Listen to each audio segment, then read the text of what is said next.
மாற்றம் அப்படிங்கிறது எல்லாத்துலயும் வரக்கூடிய ஒன்றுதான். ஆனா அந்த மாற்றம் நல்ல மாற்றமாக இருக்கணும் அப்படிங்கறத தான் நமக்கு பெரியவங்க சொல்லியிருக்கிறாங்க.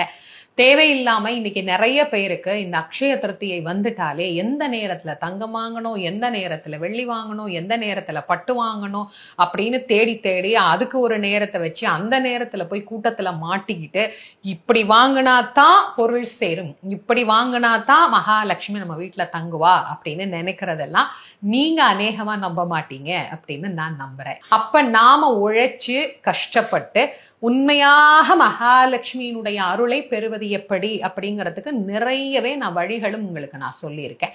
பொதுவாகவே அக்ஷய திருத்தியை அப்படின்னாலே நம்ம எல்லாருக்கும் ஏதாவது வாங்கணும் வாங்கணும் வாங்கணுங்கிறது தான் ஞாபகம் இருக்கே தவிர இது ஒரு தானம் செய்ய வேண்டிய நாள், தானம் செய்தவர்களுக்கும் தவம் செய்தவர்களுக்கும் பலன் கிடைத்த நாள் அப்படிங்கிறதையே நம்ம மறந்துட்டோம்.